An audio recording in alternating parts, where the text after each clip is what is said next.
मैं यूक्रेन में औरतों के कपड़े सिलाई करती थी। एक दिन एक आदमी आया और कहने लगा, मेरी पत्नी बहुत मोटी है, तुम्हें मेरे घर चलकर उसका नाप लेना होगा। उस आदमी ने मुंह मांगी रकम की ऑफर की। भारी रकम देखकर मैं भी तैयार हो गई और उस आदमी की पत्नी का नाप लेने चल पड़ी। लेकिन नाप लेते वक्त मेरे होश उड़ गए। उस औरत की तो पिछले 5 महीनों से एक यूक्रेनी आदमी मेरे घर आ रहा था और कह रहा था कि मैं उनकी पत्नी का एक ऐसा सूट सिलाई करूं जिसे पहनकर वो खूबसूरत लगे। लेकिन मैं उस औरत का सूट सिलाई करना नहीं चाहती थी, क्योंकि जब से मैंने उसे देखा था मैं खौफ से सो भी नहीं पाई थी और न उस औरत को अपने दिमाग से निकाल पाई थी। लेकिन वो आदमी हर हफ्ते लगातार आ रहा था। मुझे समझ नहीं आ रहा था कि क्या करूं। मैं पिछले 1 साल से यूक्रेन में रह रही थी। यूक्रेन में रहकर अपना पेट पालना बहुत मुश्किल था। यहाँ मैं सिलाई कढ़ाई करके अपना घर चलाती थी। कमाने वाला कोई भी नहीं था। वह आदमी बहुत अमीर आदमी था, मगर सोचने वाली बात यह थी कि यहाँ मुझसे ज्यादा तजुर्बाकार और भी लोग थे जो कमाल के कपड़े सिलाई करते थे।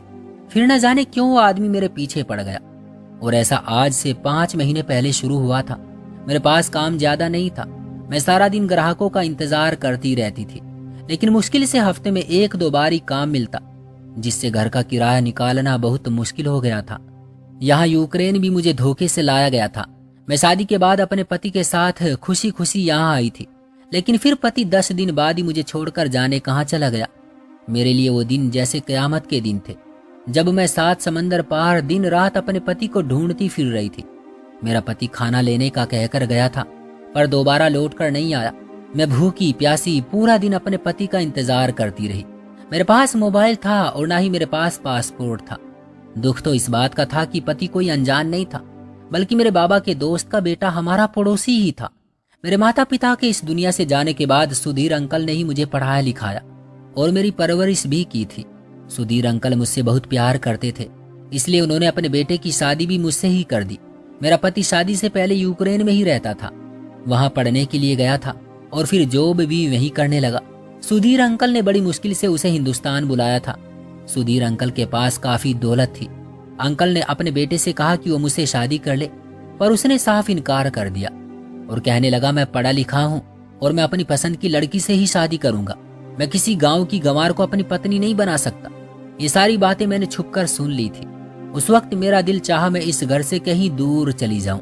ना मैं हूंगी, न सुधीर अंकल अपने बेटे को मजबूर करेंगे, पर मेरा और कोई सहारा भी नहीं था। मुझे यहीं रहना था और सुधीर अंकल के हर फैसले के सामने सर भी झुकाना था। दूसरों के सामने खुद को जलील होते देखना बहुत मुश्किल काम होता है, पर मैं सुधीर अंकल को इनकार करके उन्हें दुखी नहीं कर सकती थी।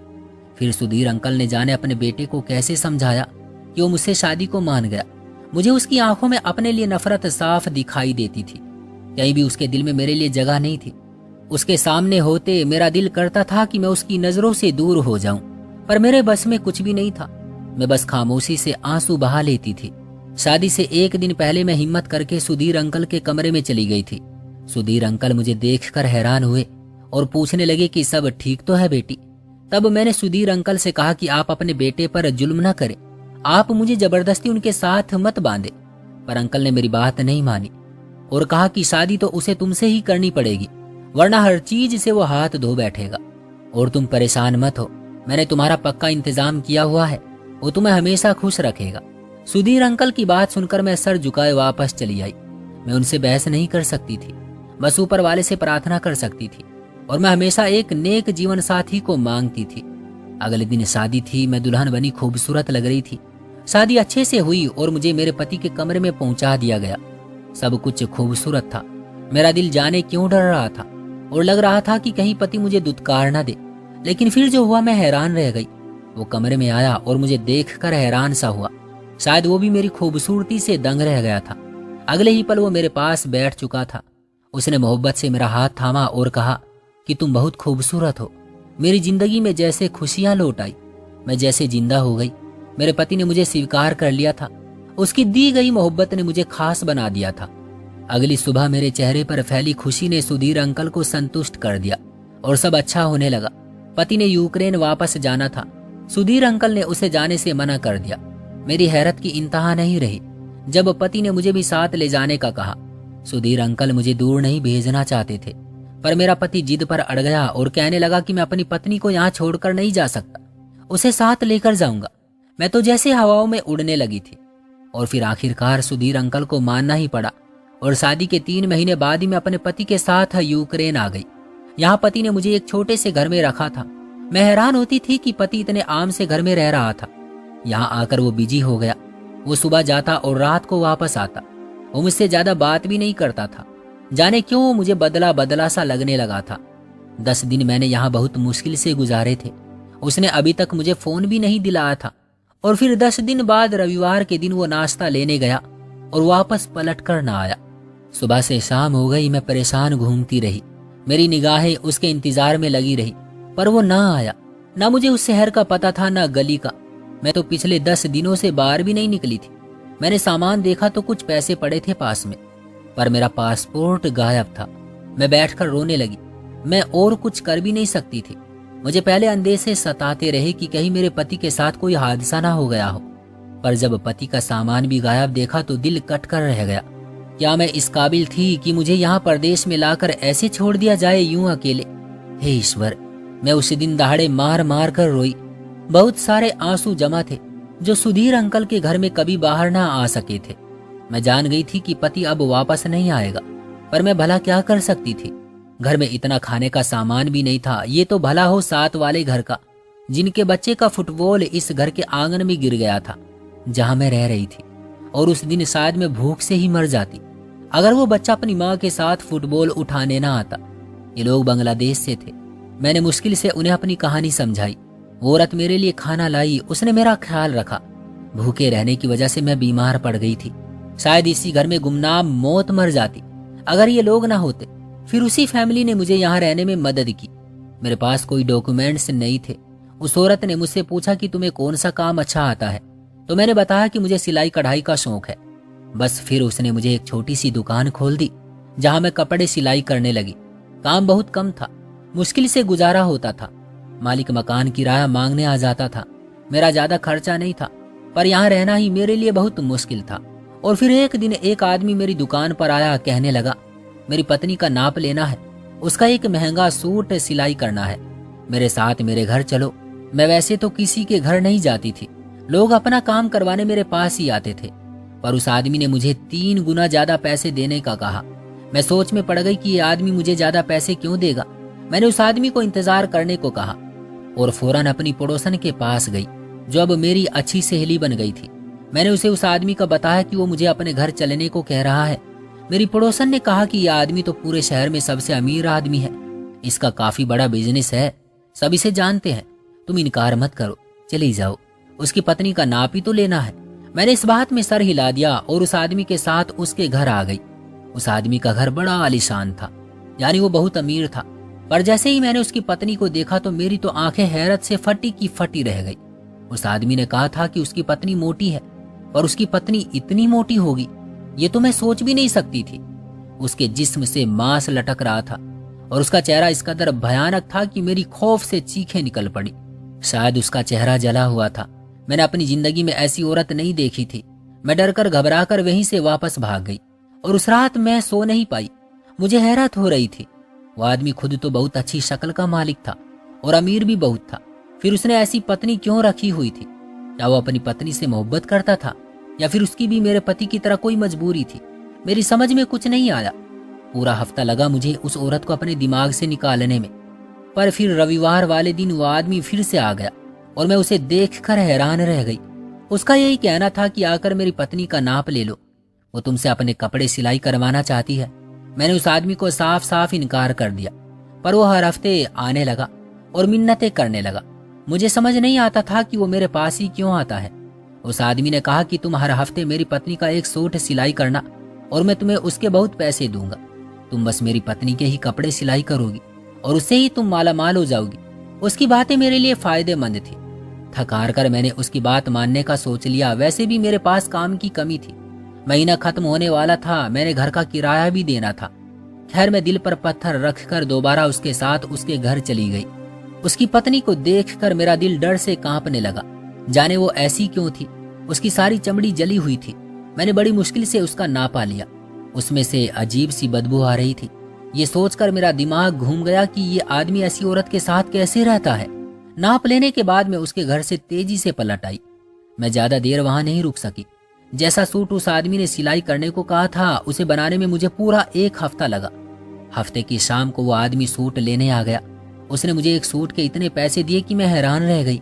उसने मुझे दूसरा सूट सिलाई करने का कहा और ये भी कहा कि दोबारा नाप ले लो। उस बार मैं खुशी खुशी चली गई क्योंकि वो आदमी मुझे अच्छे खासे पैसे दे रहा था। इस बार भी मैं नाप लेकर वापस आ गई और सूट सिलाई कर दिया। इस बार उसने मुझे डबल पैसे दिए। यूं ही उसके साथ काम करते हुए मुझे 2 महीने गुजर गए थे। अब मैं काफी संतुष्ट थी। अब मुझे पैसों की टेंशन नहीं होती थी। हाँ, अलबत्ता कभी कभी अपने पति का ख्याल आ जाता था और घर तो मुझे हमेशा ही याद आता था। मैं हिंदुस्तान वापस जाना चाहती थी पर मेरे पास कोई जरिया नहीं था। यहाँ मैं डर से बाहर नहीं निकलती थी कि कहीं पुलिस मुझे पकड़ कर ना ले जाए, इसलिए मैं घर से बाहर नहीं निकलती थी। सारा दिन बैठकर कपड़े सिलाई करती और फिर एक दिन ऐसा हुआ कि मैं उस आदमी की पत्नी का नाप लेने गई। मुझे हैरत होती थी वो आदमी मुझे हर सूट के लिए नया नाप लेने का क्यों कहता था। पर उस दिन मेरे होश उड़ गए जब नाप लेते वक्त मेरी नजर उसकी पत्नी की गर्दन पर पड़ी और कुछ अजीब सा महसूस हुआ। मैं उसकी पत्नी से पूछना चाहती थी पर वो कभी मुझसे बात नहीं करती थी। उसकी गर्दन पर कुछ मांस जला हुआ था जबकि बाकी गर्दन ठीक थी और वो जला हुआ मांस थोड़ा खड़ा हुआ था। मुझे कुछ समझ नहीं आया। उससे पहले कि मैं उससे कुछ पूछती वो मेरी तरफ पलटी और एक चिट मेरे हाथ में पकड़ा दी। वो बहुत डरी और घबराई हुई थी। तभी वो आदमी अंदर आ गया। पहले पहल वो नाप लेते वक्त जमकर वहीं खड़ा रहता था पर शायद अब वो मुझ पर एतबार करने लगा था, इसलिए कुछ देर के लिए बाहर चला गया था। उस वक्त मेरा दिल बड़ी तेजी से धड़क रहा था, यूं जैसे मैंने कोई चोरी की हो। मैं नाप लेकर तेजी से वापस आ गई। वापस आकर मैंने जब चिट को खोलकर देखा तो हैरान रह गई। उस पर एक नंबर लिखा हुआ था। मुझे कुछ समझ नहीं आया कि किसका नंबर था और उसकी पत्नी ने मुझे क्यों दिया था। मैं काफी देर सोच विचार करती रही और फिर पड़ोसन के घर चली गई। वहां जाकर मैंने उससे फोन लिया और वो नंबर मिला दिया। किसी मर्द ने फोन उठाया था। मैंने डर कर फोन बंद कर दिया। कुछ देर बाद उसने वापस फोन किया। इस बार मैंने उठाया तो कोई अजनबी था जो मुझे कह रहा था कि मैं तुम्हारे घर के बाहर खड़ा हूँ। ये सुनकर मेरे पसीने छूट गए और जब मैं बाहर निकली तो बाहर वाकई वर्दी पहने एक आदमी खड़ा था। उसका आधा चेहरा छुपा हुआ था। उसने मुझे देखते ही कहा कि जरूरी बात करनी है, अंदर चलो। मैं उसे लेकर घर के अंदर चली गई। फिर उसने जो कहानी सुनाई मैं हैरान रह गई थी। वो एक एजेंट था जो किसी मिशन पर था और वो मिशन उस यूक्रेनी आदमी के खिलाफ था। मैं हैरान थी कि वो आदमी तो बहुत अच्छा इंसान था, लोग उसे बहुत पसंद करते थे, पर असल बात तो कुछ और ही थी। वो आदमी लड़कियों के जरिए स्मगलिंग करता था। जिस लड़की को अपनी पत्नी जाहिर करता था वो उसकी पत्नी नहीं होती थी, बल्कि वो लड़कियों को नकली मांस से मोटा बनाता था ताकि अंदर वो स्मगलिंग का सामान डाल सके। और चेहरे पर जला हुआ मास्क होता था जो बिल्कुल असली लगता था। हर बार अलग अलग लड़की होती थी पर वो इस तरह उन्हें तैयार करता था कि पहचानना मुश्किल था और उनके जरिए वो आदमी लोगों के जिस्मों के अलग अलग हिस्सों को स्मगलिंग करता था।